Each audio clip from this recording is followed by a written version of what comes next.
All right, let's hit up the Certified Hotline and bring in our guest. He is currently the assistant coach for the Los Angeles Lakers, none other than the one and only Phil Handy. Let's give it up for him one time. Coach, how you doing today, man? What's up, y'all? How you guys doing? That could have been a bigger round of applause. There's only 3 of us, so I'm sorry. Okay, I'm sure we got the. We need the sound machine. We need a sound machine. I appreciate the love. I appreciate the gas, man. I appreciate it.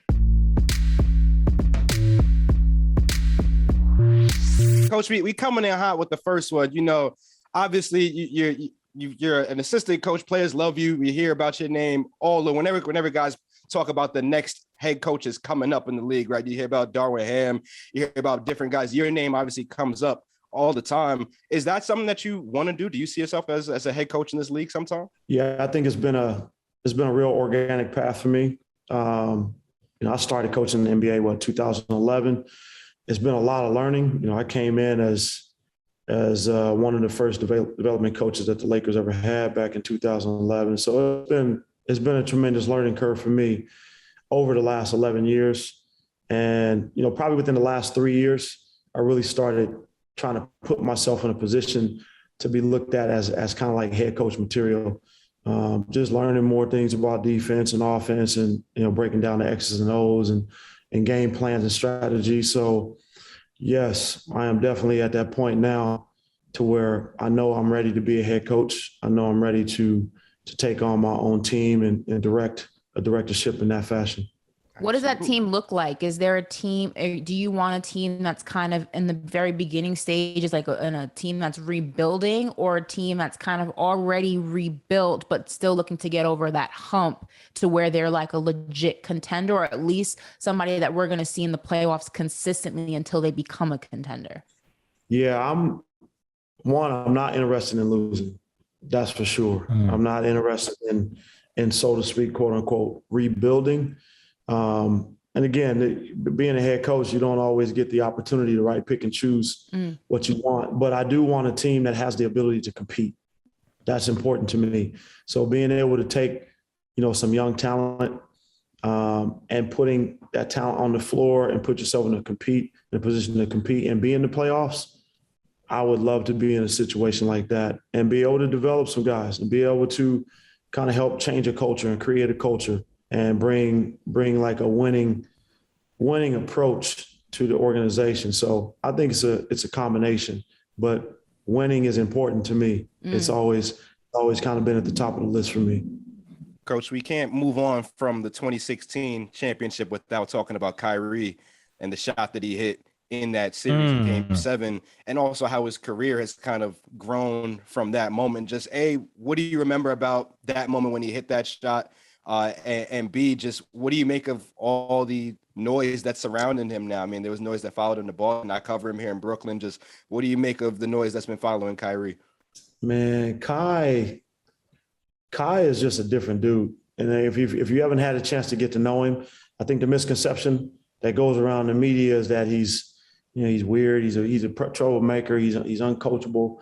Kai is just a real dude. And if he doesn't know you, he's not fooling with you. That's to start one about his personality of how he is. If he not know you, and he treated me the same way when I first got to Cleveland. He didn't know me. And he was like, man, he said to my face, he was like, OG, I don't know who you are.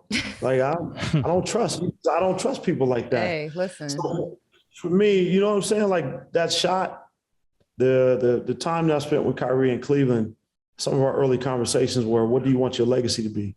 You just want to be a really good player on a bad team? All right, so what? You made some all-star games, but you ain't made the playoffs. So I talked to him about just what do you want your legacy to be? Because he's a supremely talented player, right?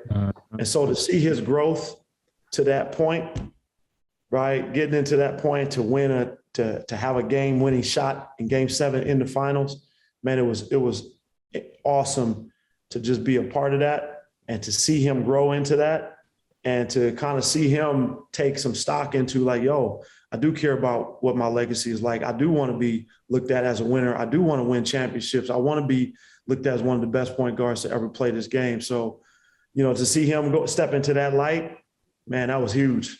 It was, it's probably one of the biggest moments of his career. And then afterwards, I think he also stepped into this space of, okay, man, I've learned a lot from LeBron. we've had a great run here in Cleveland. Maybe I want to try being my own man. And I use that term loosely. He is a grown man, but I'm saying in the sense of basketball, in his basketball life, just like maybe, let me see, I want to try this out and I want to do my own thing. And I respect that. I respect how he did it.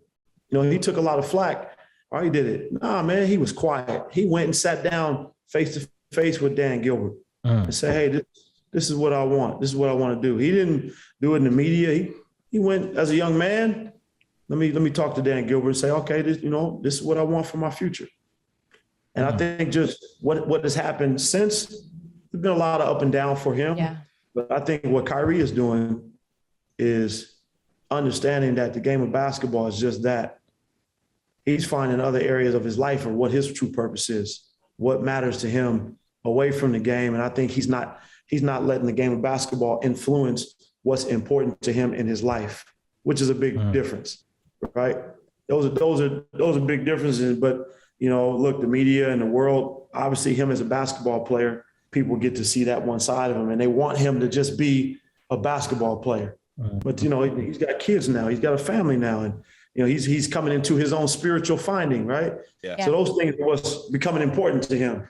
And so I just think a lot of those areas he's really misunderstood.